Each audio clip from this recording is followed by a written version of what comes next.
I have lost brothers, aye, and wept over their graves. Good men deserve to mark their passing.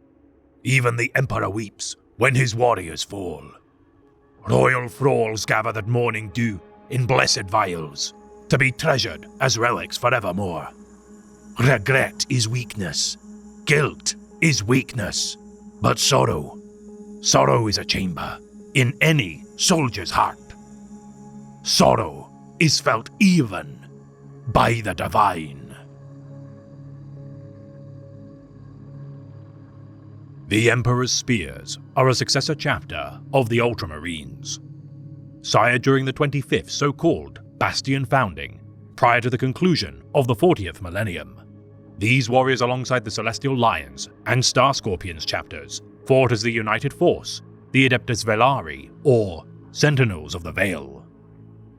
Hailing from the ocean world of Nematon, within the otherwise empty Ophion system, the spears surround their fiefdom with an orbital array fitted with millions of laser batteries and torpedo bank platforms, provided by their forge moon of Bellona.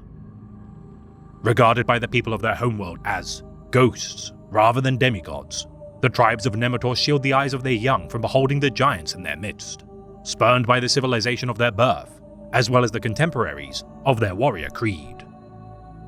Guarding the treacherous backwater frontier region of the Ultima Segmentum's Outer Dark, known as Ilara's Veil, for many years the Emperor's Spears toiled with little support from the Imperium due to their distance from its domains. The Star Scorpions, with time falling to the thrall of chaos as a result of their genetic instability, the Emperor's Spears watched with disgust as the heraldry of their once allies turned to the tarnished pearl of the Pure Warband, as their former panoplies were assigned to the 888th chapter of the Adeptus Astartes, the Mentors. Witness to the downfall of the Celestial Lions due to their feud with the Emperor's Holy Inquisition, with the Sons of Rogul Dawn dwindling, the Spears stood as the primary remaining vanguard to defend the Veil from falling to enemy hands. Spilling the blood of cousin Space Marine loyalists, such as the Aurora chapter during the Yukari insurrection, only with the intervention of their primogenitor, the Ultramarines, did the Spears relent in their aggression. The tensions resolved only recently with the intervention of High King Arukatus. Embittered to the more stoic chapters of the Adeptus Astartes, to the point of distrusting even news of their returned Primarch, Rabute Guilliman, the chapter cares not for the politicking of the Imperium, for in its eyes it has been abandoned to a slow death within Imperium Nihilus. Noted for their gallows humor, where even the gravestones of their fallen are inscribed with snarky remarks of their ignominious deaths, the Spears have learned to use sarcastic jests to foster bonds of camaraderie when confronted by the harsh realities of war. Always on the move when in battle, the Emperor's Spears do not fight as organized battalions, but independent brawlers. Their lack of defensive positions or static emplacements preventing the need for many doctrines outlined by the Codex Astartes. Masters of orbital assault and bombardment air-to-ground invasions, their overabundant aerial vehicles allow for swift deployments and redeployments before the enemy has adequate time to react. Not to be confused with berserkers, alike to the ruinous World Eaters or headsmen of the Executioners chapter, the Emperor's Spears, when possible, prevent collateral damage being incurred from their adrenaline-fueled charges, bellowing Skovakara Uln Zarun, redden the earth. Their current lack of resources and reinforcements requiring a more prudent approach to war, the Spears have for the most part put pride aside in deference to the need to survive through mutually beneficial cooperation. Allying with the Skitarii legions of Bellona and Nighthouse Raukama often, the war hosts of the Emperor's Spears devastate enemy lines, allowing for their allies to mop up remaining resistance with mechanical precision. Benefiting from among the most potent fleets of the Adeptus Astartes, the Bellonans of their forge moon toil endlessly to produce ammunition and armaments for their stalwart comrades in arms.